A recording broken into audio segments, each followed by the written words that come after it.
Cerca Teleeuropa sul tuo Play Store o Apple Store e scarica la nostra app.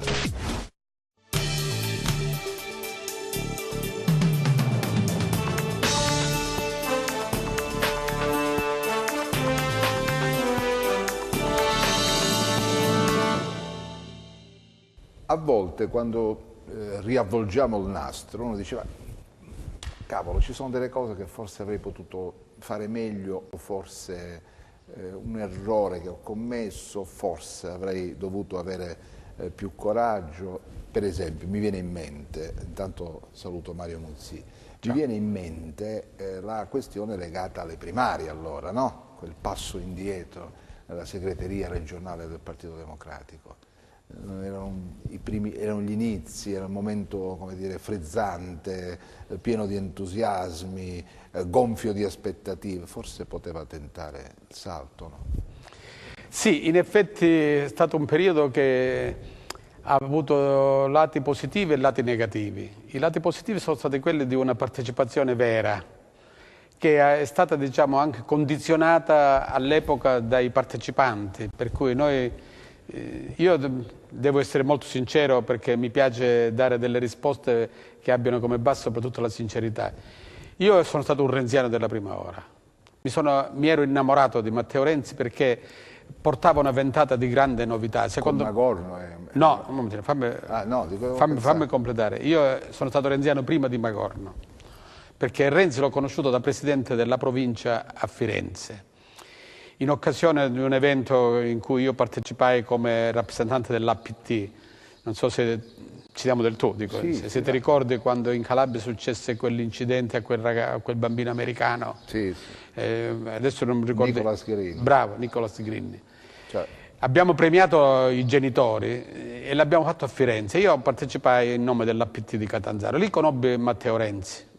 Ho avuto subito l'impressione che questo ragazzo, all'epoca era un ragazzo, avrebbe fatto sicuramente carriera politica. Scintilla. La scintilla, bravo.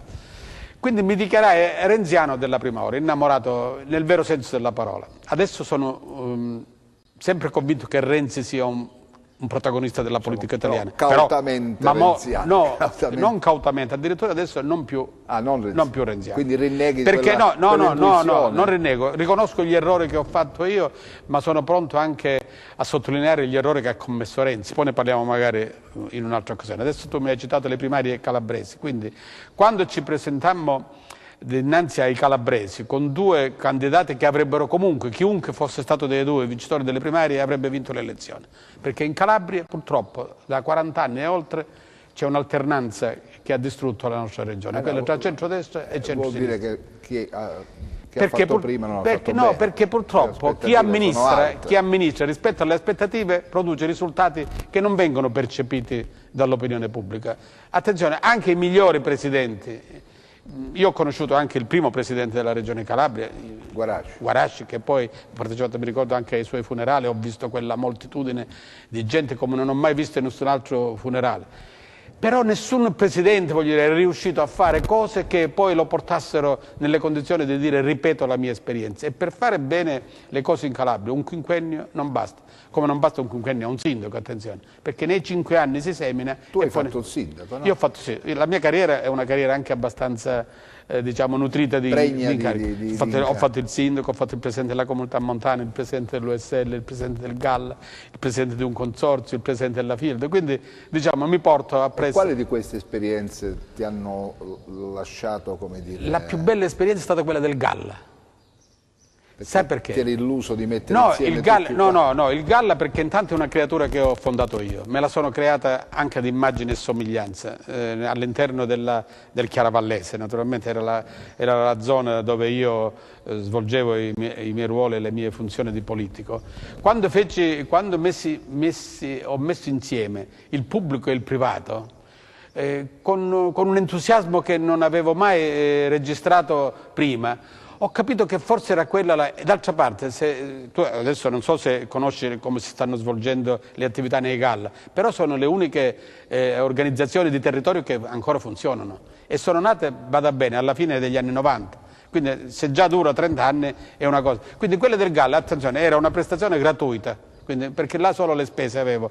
Però mi faceva girare, io ho fatto un bando per gli imprenditori e un solo bando parteciparono 850 aspiranti imprenditori, il che significa che c'è un humus sul quale lavorare. E quindi quello mi ha creato le condizioni per dire che poi quel metodo del Galla l'ho portato anche nella Field.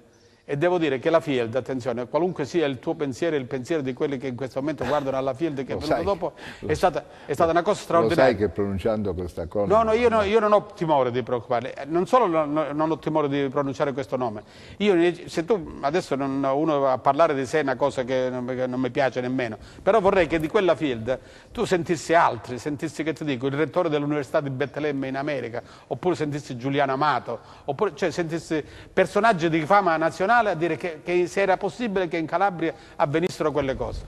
Scusa, secondo te, se uno fa il presidente di una fondazione e gli stipendi si pagano ogni 27, i bilanci si chiudono in attivo, gli imprenditori e i fornitori si pagano entro 20 giorni, i dipendenti lavorano con un entusiasmo indicibile, eccetera, questo che significa? Significa che se tu ti dedichi... Però poi si può scivolare facendo magari assunzioni. Insomma, no, ma attenzione, le assunzioni intanto non pesavano, no, io più che assunzioni, sulla pianta organica della Field non c'era una sola assunzione.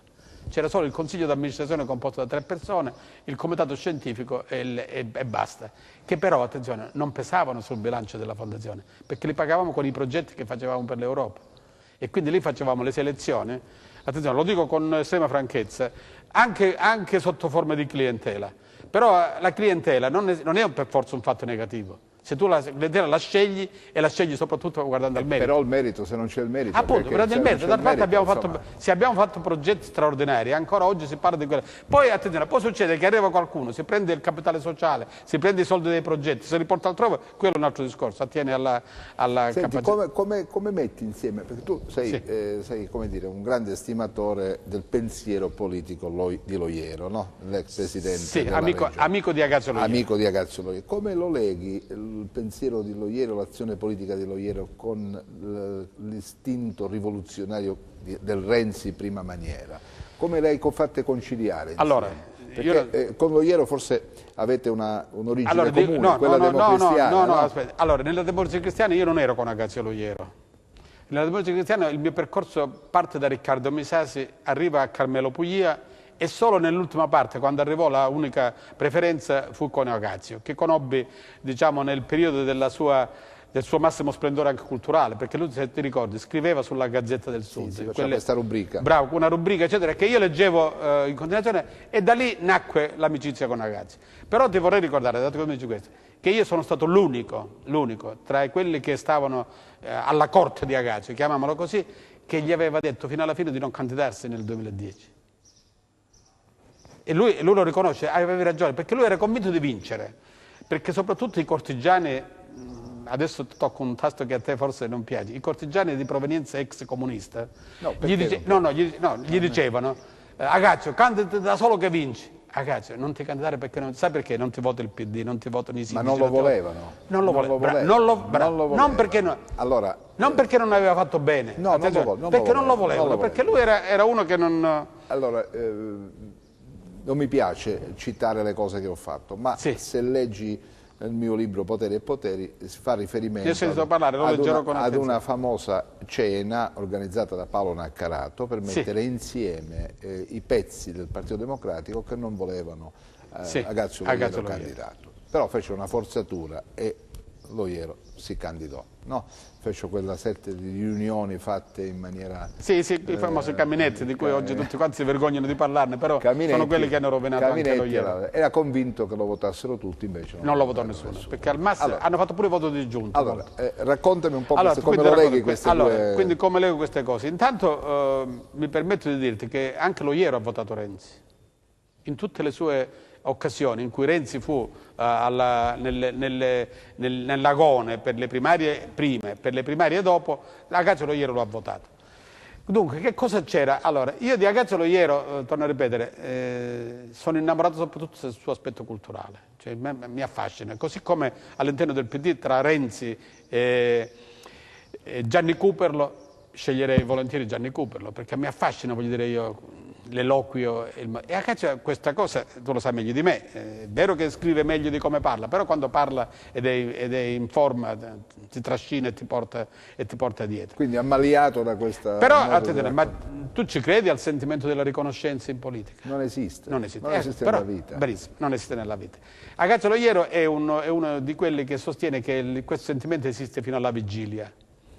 Però ci sono le eccezioni, e io sono un'eccezione, io sono grato ad Quindi Acacio tu Loiero. pratichi l'istituto della riconoscenza. Bravo, io pratico l'istituto della riconoscenza nella mia vita, e chi non lo pratica ricordati che non si trova bene poi, perché non si trova bene con se stesso. Quindi io nei confronti di Acacio Loiero, a prescindendo se ha fatto tutto quello che avrebbe potuto fare con me, ma non mi interessa, mi ha dato l'opportunità, voglio dire, di dimostrare quanto io possa come dire, dare sia dal punto di vista politico sia dal punto di vista anche amministrativo, perché io nasco come amministratore più che come politico, Attilio. Quindi praticamente...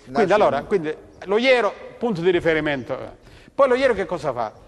Nelle primarie, ecco, mi aveva convinto, mi stava convincendo a votare per Callipo. Lì nacque il secondo attrito tra me e Agazzi. Io disse, ragazzi, no, io non me la sento, per un motivo semplice. Ho conosciuto Mario Oliverio da presidente della provincia e l'ho conosciuto anche da assessore regionale, perché all'epoca ero sindaco. E devo dire che io di Mario Loiero... assessore all'agricoltura. All'agricoltura, bravo. Con Francesco Principe, presidente. Bravo. E io ho conosciuto sia l'uno che l'altro. Attenzione, devo dire la verità, insomma, io ero democristiano, però con gli assessori di colore politico diverso mi trovavo ammenadito, nel senso che erano portati... Probabilmente sarà anche il modo come ci si porge nei confronti di chi gestisce il potere, però devo dire che di Mario Oliverio avevo adesso devo dire che anche nei confronti di Mario Oliverio il mio giudizio è totalmente cambiato. Però, in che senso? No, io devo essere sincero, io volevo chiedere scusa a tutti coloro a cui ho chiesto il voto per Mario Oliverio. Perché devo dire che dopo che è diventato presidente è cambiato totalmente. Io non ci riesco più a parlare, non so se tu ci riesci, voglio dire, eccetera, ma tu lo chiami 10 volte e non ti risponde mai. Se ti fissa un appuntamento, dico arrivi lì alle 3, se ti va bene te ne vai alle 8 di sera. È impegnato. Sarà molto impegnato, io non lo metto in dubbio, ma gli impegni però quindi, non devono... Quindi torniamo a questo... Allora, torniamo a questo. Quindi quale differenza c'è tra Loiero e Renzi? Renzi era la novità in senso assoluto, che stava, diciamo, in ordine al progetto del PD come io l'avevo immaginato. Attenzione, io credevo nel progetto maggioritario di Veltroni. Ma poi anche d'accordo anche sulla rottamazione, su quell'idea della rottamazione. Ma la rottamazione, attenzione, io per rottamazione intendevo dire che si rottamassero i metodi, non gli uomini. Io non sono per la rottamazione degli uomini, perché tu mi puoi dire tutto quello che vuoi, ma io quando devo lasciare la politica non sei tu a determinarlo, devo essere io, e soprattutto chi fa politica e lo fa pensando alla P maiuscola di questo servizio. Quindi hai sofferto per Bersani, per D'Alema, per tutti quelli che in qualche modo sono stati messi fuori la porta. Ma attenzione, ma D'Alema non è stato rottamato da Renzi.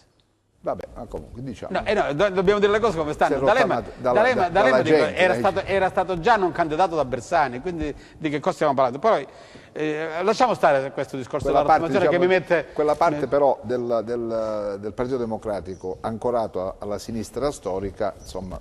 Ma sembrava una cosa era quella la rottamazione stridente, no? Era quella la rottamazione che io mi sarei aspettato, cioè che non ci fosse più un'appartenenza di ex, perché se siamo tutti ex non combiniamo nulla rispetto al progetto. Tu oggi sei un ex democristiano, un ex PD? Io sono un democratico. Ti dispiace se uso questo termine dicendo che mi sento un riformista a tutto tondo? Ero riformista già nell'ADC. Attenzione, e sono di più riformista nel PD perché io sono tra quelli che tra lo 0 e lo 0,1 accettano lo 0,1. Perché per me lo 0,1 è più di 0. Quindi sei un ottimista. Bravo, sono un ottimista. Per me il bicchiere non è mai mezzo vuoto, è sempre mezzo pieno.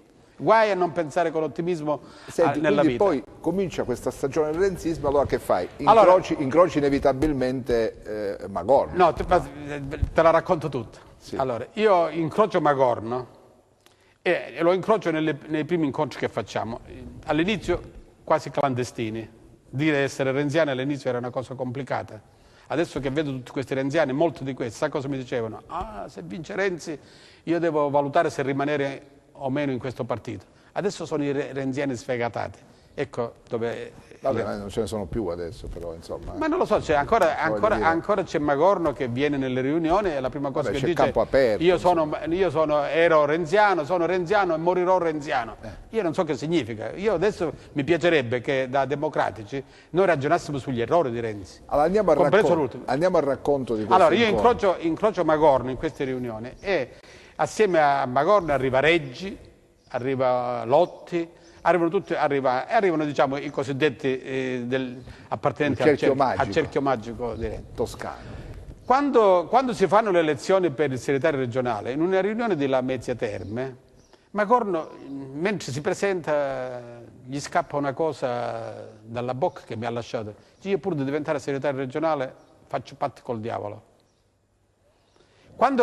Siccome l'ha detto davanti, eravamo una quindicina di persone, io mi sono alzato: caro Magorno, dico, per me non sei più il candidato alla segreteria regionale. Gliel'ho detto in faccia. E ho sposato la causa di Massimo Canale. Da renziano ho scelto Massimo Canale. Canale veniva da un'altra storia. Che Canale veniva dalla storia di Adamo, della Bruno Bossi, di Mario Oliverio, di tutta quella parte là. Come dire, però a Catanzaro molti ex democristiani siamo stati con lui. Poi gli errori di Canale lasciamoli stare, però che è successo lì? Magorno vinse.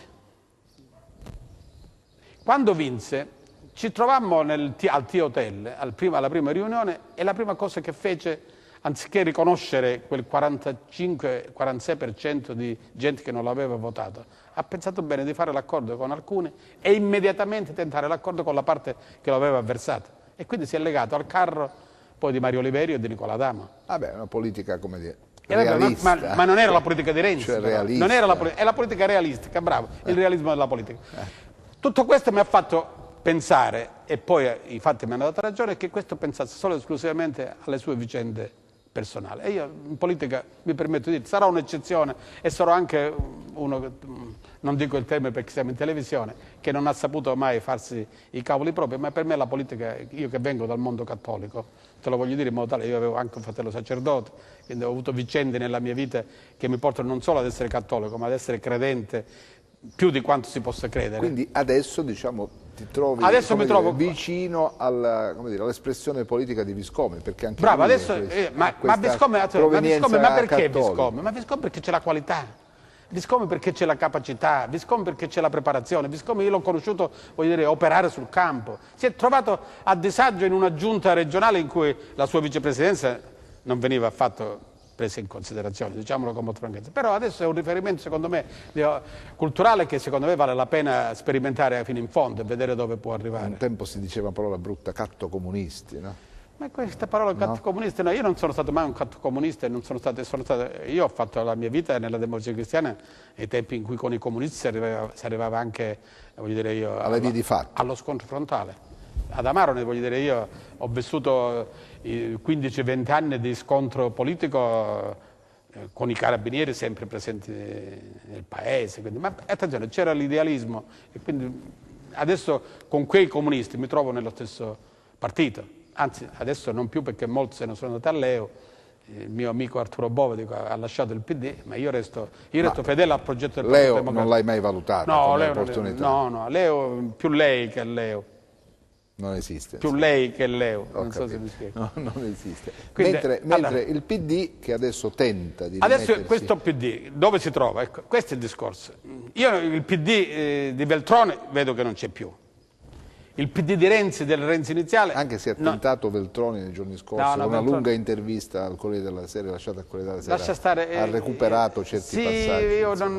Io non condivido quelli che esprimono giudizi a prescindere. Io non sono veltroniano e sono stato con Veltroni perché Veltroni ha intravisto il progetto del Partito Democratico nei tempi in cui io stesso, dalla postazione democristiana, avevo detto che in un futuro non molto lontano democristiani, comunisti e socialisti avrebbero dovuto ritrovarsi insieme. La tua vecchia Margherita. Bravo. Ti sei trovato, quindi il mio percorso è di una linearità unica. Questa fusione a freddo, ti sei trovato in questa fusione Partito a freddo. Popolare. Quando c'è stata la diaspora io ho aderito al Partito Popolare di Martinazzoli. Quindi poi Margherita, quindi poi il PDM di Agazio fatto al tempo di Prodi, e poi il Partito Democratico. Vabbè, fatto quel PDM era, voglio dire, un'occasione per alzare la voce, per dire noi ci siamo e ottenere. Però senza il PDM, te la posso dire una cosa, ma sì. senza il PDM forse Prodi non avrebbe vinto le elezioni in Italia. Ti sei dimenticato che ha vinto per 26.000 voti e Agazio. Quindi qua, poi ti sei trovato dalla sera alla mattina trasportato in questa visione del Partito Democratico, questa fusione a freddo. Sì, una fusione a freddo. Sì, devo dire la verità, adesso bisognerebbe ragionare che le due anime sono rimaste due anime dobbiamo ragionare su quegli errori che abbiamo commesso, se no non ne usciamo noi. Io temo purtroppo che il PD sia destinato all'irrilevanza. Guarda, anche in questa vicenda. Tu dici praticamente che il PD in Calabria poi non è mai nato, dici, no? Sostieni questo. In Calabria il PD non c'è. Non è mai nato. In Calabria c'è stato un partito di ex democristiani e di ex comunisti e di qualche ex socialista, nemmeno tutti. Che l'hanno avuto in mano e l'hanno gestito, insomma. Di fatto l'hanno gestito solo e esclusivamente loro e l'hanno gestito a uso e consumo. Ma adesso che non sei più renziano, sì. Cioè, qual è il punto di riferimento? Dove guardi? Perché chi fa politica deve avere dei punti di riferimento, deve avere scenari. Io non mi sarei buttato in campagna elettorale se non ci fosse stato Viscomi, lo dico con molta franchezza. Quindi hai fatto campagna elettorale per Viscomi? Per Viscomi, sì. E quindi naturalmente per il PD. E quindi, perché non si può fare... un PD un po', insomma, sì, così, PD, almeno ti dava del PD, ti dava la soddisfazione di dire porti qualcuno che vale la pena spendere, diciamo, nell'opinione pubblica. Adesso in che cosa penso che ci possa essere? È una domanda veramente complicata perché nell'animo avrei tanta voglia di dire è possibile fare tanto, ma temo che non ci siano né le condizioni né le possibilità, soprattutto se ci dovesse essere la disgrazia di elezioni anticipate. E come qualcuno dice da Roma, si farebbero le elezioni con le stesse liste. Cioè, tu ti rendi conto che cosa stiamo dicendo? Cioè che con le liste che hanno preso il 15%, il 14% in Calabria, noi andremmo di nuovo tra i calabresi per dire rivotateci. E come fai a dirgli no dopo 3 mesi? Insomma, dire, arrivederci e grazie. Ho capito, ma vuol dire che abbiamo commesso qualche errore anche nella composizione delle liste o no? Ma le liste le avete fatte voi? No, purtroppo non le hanno fatte i territori. Le liste sono fatte a Roma e sono fatte solo e esclusivamente per preservare alcuni. Ho capito, ma i territori hanno mugugnato un po'. Hanno mugugnato, ma poi sono adattati. Ma non c'è, purtroppo, sai qual è il limite del PD in Calabria? Che non c'è libertà. In che senso? Se parli fuori dai denti sei fuori? No, non c'è libertà perché molti purtroppo sono attanagliati dal bisogno. E quando uno fa politica per bisogno. È bravo, e chi fa politica per bisogno non è libero. La politica bisogna farla e sprigionarla in condizioni di assoluta libertà. Io, per mia fortuna, sono stato sempre un uomo libero. Libero con Misasi, libero con Puglia, libero con Loiero, libero con tutti. E quindi adesso vivi con preoccupazione? Vivo con grande preoccupazione. Sai perché? Perché un'analisi vera e propria della sconfitta non l'abbiamo fatta.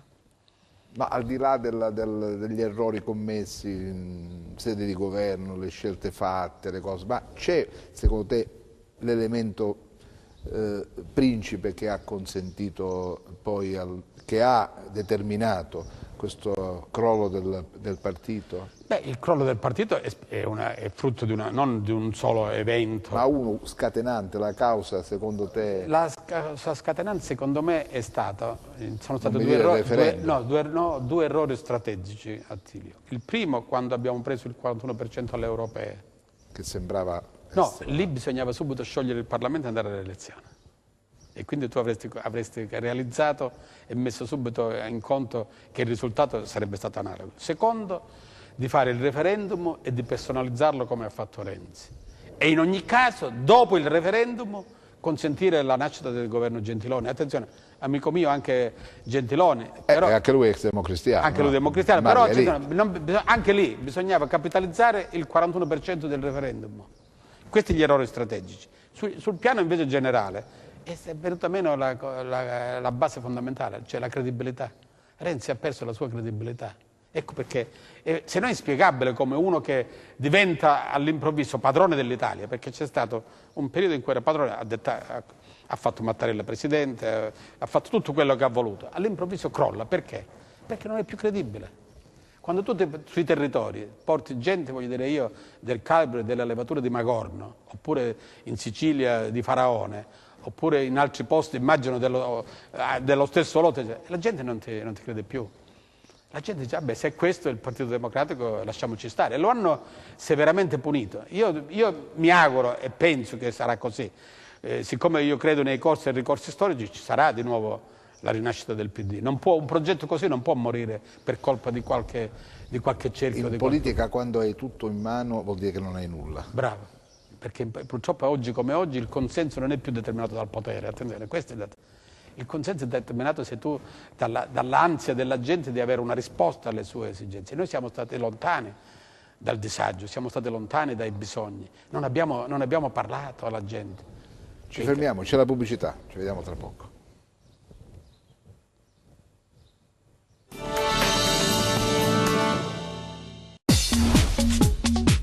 Cerca Teleeuropa sul tuo Play Store o Apple Store e scarica la nostra app.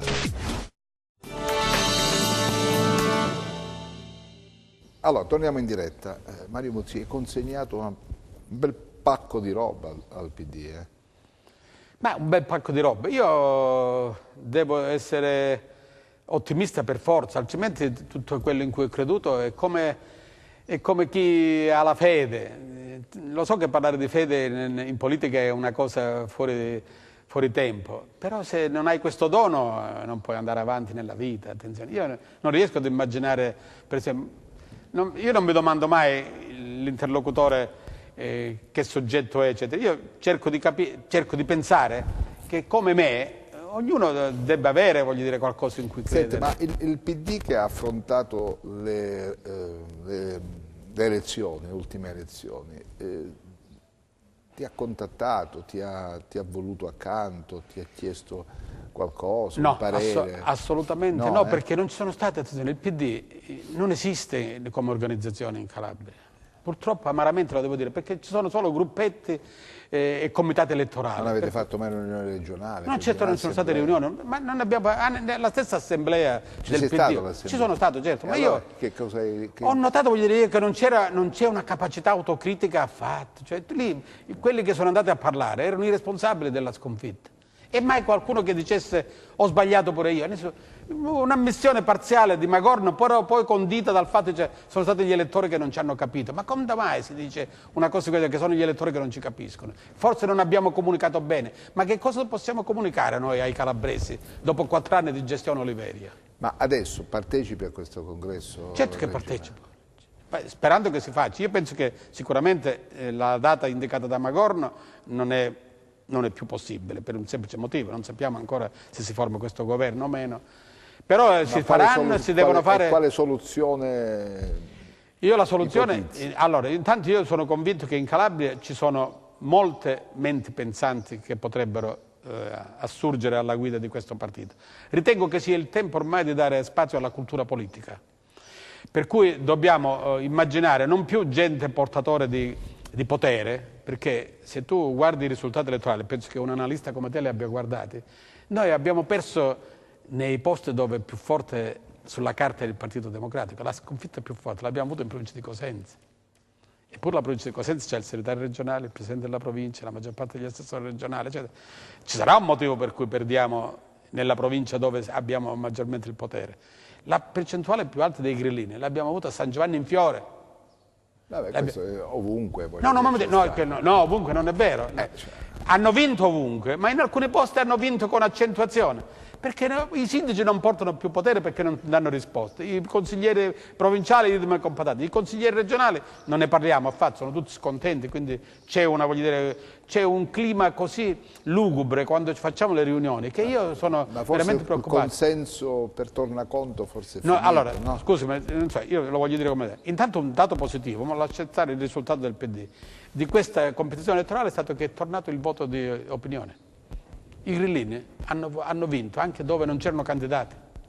I grillini hanno vinto anche a Pesaro, dove il nostro amico Marco Minniti era candidato contro un non candidato, perché lo avevano scomunicato gli stessi grillini. Ha perso lo stesso, ha perso pure Minniti. Il che significa che è un fenomeno non solo da guardare con attenzione, ma da studiare attentamente, perché si è scatenata la libertà degli elettori.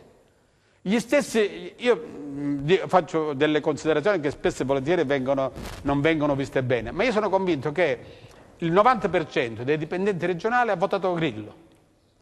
Il 90%, ti do dei dati che ti devono preoccupare, perché io giro nella cittadella, in quel luogo così desolato. In quel fortino. quel fortino, cioè dove non vedi nessuno. Adesso se tu ti prendi i dati, io ti vorrei siccome tu vai adesso alla Cittadella e parla con quelli che ci sono in portineria. Negli ultimi 6 mesi c'è stata una caduta verticale della presenza di amministratori e di cittadini che vanno alla Cittadella. Che significa? Che la gente si sente lontana, non si sente più rappresentata, voglio dire io, da qui sta al dentro. Poi non abbiamo affrontato nessun problema che era scottante, non abbiamo parlato delle condizioni in cui abbiamo trovato la regione, non abbiamo dato prospettive, non utilizziamo i fondi europei, non ci sono strutture, non c'è dialogo, non c'è nulla. Quindi in questo stato come si poteva pensare che il PD potesse vincere? Io sono preoccupato soprattutto, attenzione, non tanto perché vincono i grillini, ma io sono preoccupato del fatto che i grillini possono fare accoppiamento con Salvini. Il che significa che unisce due populismi e il rischio è fortissimo, ci potrebbe essere un cortocircuito pericoloso anche per la nostra democrazia. Ah vabbè, la nostra democrazia è matura. Tu dici? No, non... Ma io vedo una democrazia pantofolaia, per cui attenzione, il rischio... Ma, scusami tanto, un governo che sta per nascere a guida Salvini, secondo te in Europa verrebbe visto bene? Ma questo è espresso il popolo italiano, scusa. Ho capito, va rispettato. Sì, ma il popolo italiano... Mica chi perde può dettare le regole. Io avevo una linea mia tutta particolare, però è chiaro che poi vincono le maggioranze. Io ero per far nascere un governo di 5 Stelle con l'appoggio esterno del PD. E quindi come? Non sei più renziano allora? Attenzione, io te l'ho detto che adesso non sono più renziano, perché se non condivido alcune cose che lui fa, come faccio ad essere renziano? Considero Renzi ancora un valore per questo partito, però sbaglia e purtroppo in politica gli errori sono come le ciliegie, uno tira l'altro. Ma se non sei renziano non sei Ma non più, si è renziano, attenzione, accettando acriticamente più. tutto quello che fa Senti, il leader. Hai visto nascere in Calabria, per esempio, questo campo aperto? No? Campo Nuovo. Campo Nuovo che recupera questa idea di faraoni, insomma. Ci sei andato? No, non ci sono andato. E come mai? È perché, scusa, tu puoi pensare che nasca qualcosa di nuovo e abbia come riferimenti Magorno e Faraone? Di che cosa stiamo parlando? Qui Magorno aveva detto io ho chiuso, resto... Però l'ha organizzato... Ma l'ha organizzato, ma hai visto chi è andato lì? Intanto i numeri... C'era un bel po' di esponenti del PD. Ma che c'entrano quelli con Campo Nuovo? Scusami, So, ti faccio un esempio. Stati... No, io riconosco le qualità politiche sia di Nicola Adamo che della Bruno Bossi. E che c'entrano loro con Campo Nuovo? Vabbè, ma è un Campo Nuovo, un'occasione per Che c'entra Carletto Guccione con Campo Nuovo? Scusa, sono andato per curiosità, ma lì non c'era nessuno.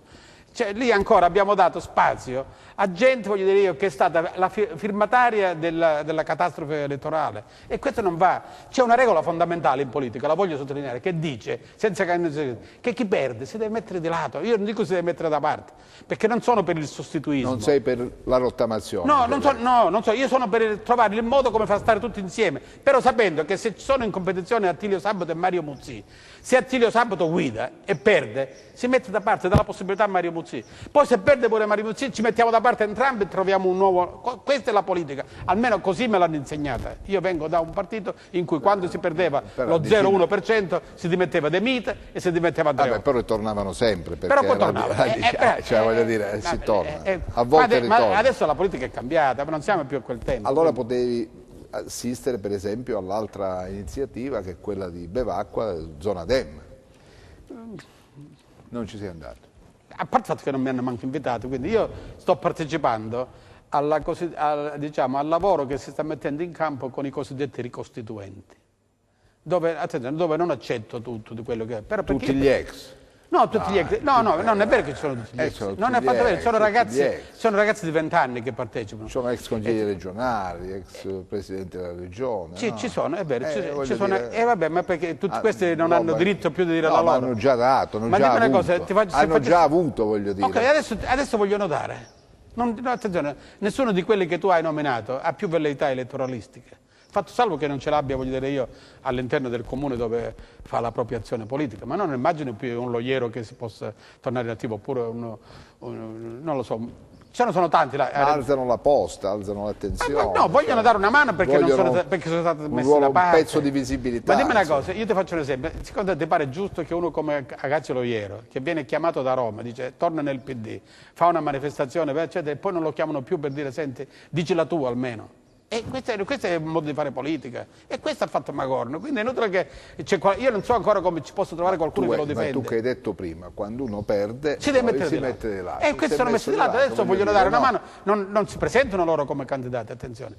Io non sono perché si ricandidano. Ma possono agitare all'interno del partito, certo, ma l'agitazione del dibattito è una cosa positiva. Purtroppo il PD è morto di mancanza di dibattito. Io sono dell'idea che chi parla diverso da me non solo va messo nelle condizioni di poterlo fare, ma va stimato e va pure... Ma hai partecipato alle riunioni delle costituenti? Sì. Sì.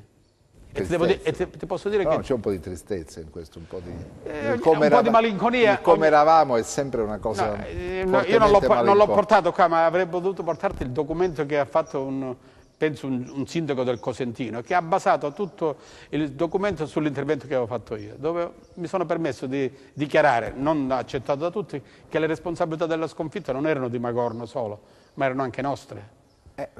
Perché così si ragiona in politica. Chi semina in un certo modo. Bravo, le responsabilità sono di tutti, dobbiamo trovare il modo come uscire fuori da questo Però stato. non hai avuto un po' un magone nel vedere tutta questa gente che aveva avuto stagioni... Ti posso dire una cosa che trovo molto più novità in quello che dicono questi che non in quello che dicono i giovani rivoluzionari che si chiamano tale e che invece si siedono a convivio con i potenti. Sì, ho capito, però la stagione è finita. Ma le stagioni ma le stagioni della politica, mi permetto di dire, hanno anche un'alternanza.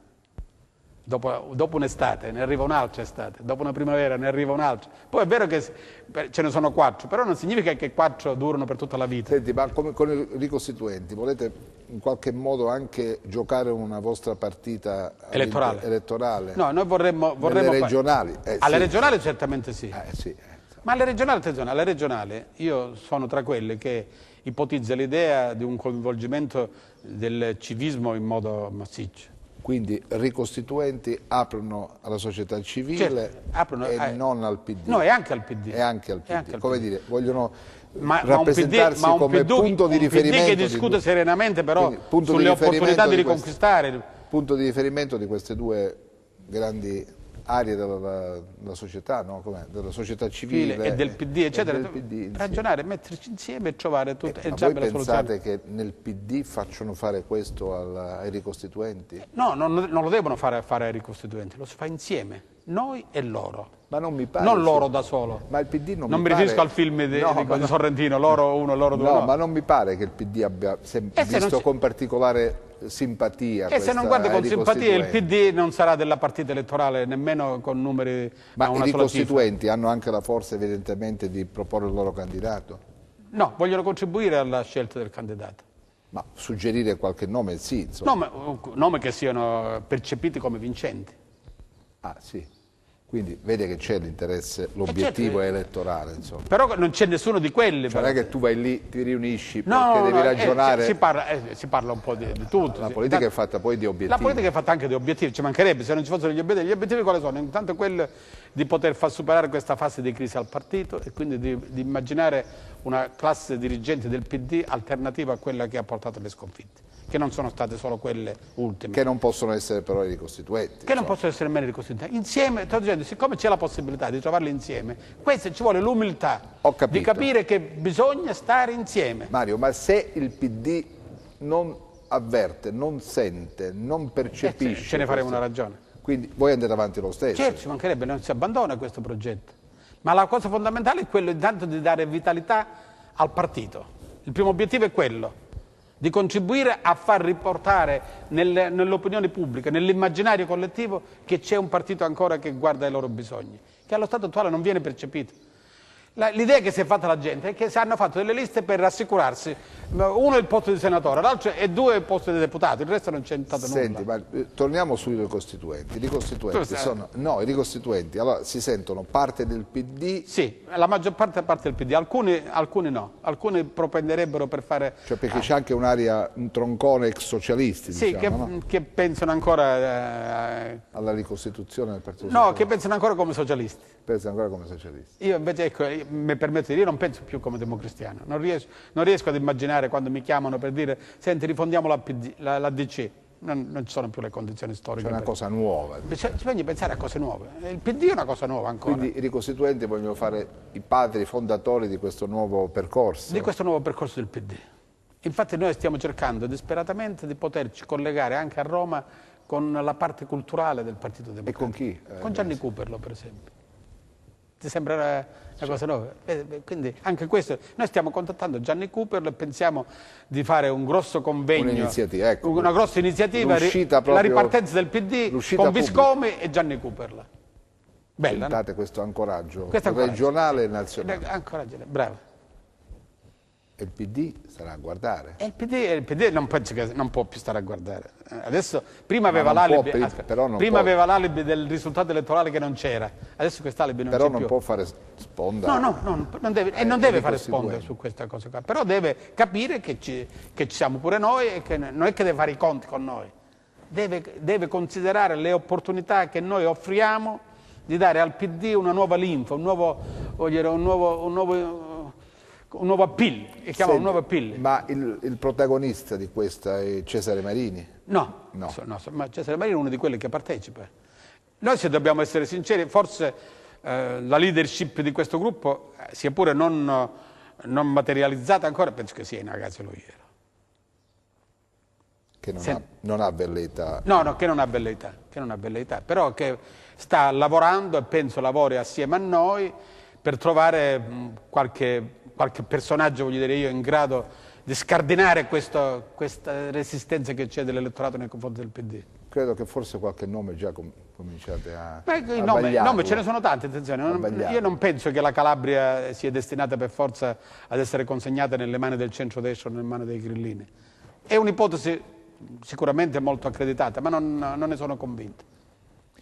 Grazie Mario Muzzi per essere stato con me. Prego. Torneremo tra qualche tempo a ragionare di queste cose. Allora, vedremo grazie dell'ospitalità. Vedremo se si riuscirà, il progetto avete in mente, a portarlo in casa. Speravo che mi facesse una domanda che non me l'hai fatta. Dimmela. Perché tu eri presente al premio Alarico? Ah sì, e io hai ragione. In quell'occasione dedicai, e quindi la chiudo con questo, dedicai il premio a un ragazzo di Staletti. Non so se tu hai letto le motivazioni per cui mi hanno dato il premio. Le motivazioni sono state quelle che secondo cui io sarei un uomo dedito a dare ascolto a chi voce non ha. Quindi questo è un ragazzo, un orfano di un papà che è morto in una fabbrica di fuochi d'artificio. È scoppiato ed è morto il papà in quella fabbrica. Lui continua a lavorare in quella fabbrica e la mamma ogni volta che c'è un incidente mi chiama per dire: ma avete notizie di mio figlio, di un concorso di suo figlio, un concorso svolto nel 2009, prova scritta fatta nel 2009, Attilio, 2009, siamo al 2018, quindi siamo già nel 10° anno, non si è fatta ancora la prova orale. Quel giorno c'era pure Gratteri, mi ha invitato ad andare in procura, io non ci sono ancora andato. Ma ci andrai? Ma ci andrò. Ci andrò perché non è giusto che sulle spalle di un povero Cristo che ha perso il padre, che aveva il diritto di essere assunto direttamente senza concorso, si possa dire ancora dopo 10 anni che non sa di che morte deve morire. E se dovesse capitare qualche altro incidente in quella fabbrica di fuochi d'artificio, io non so se ci sarebbero anche responsabilità penali per i presidenti di regione che non hanno consentito lo svolgimento di quel concorso. Grazie Mario. Buona giornata. Arrivederci, ci vediamo domani.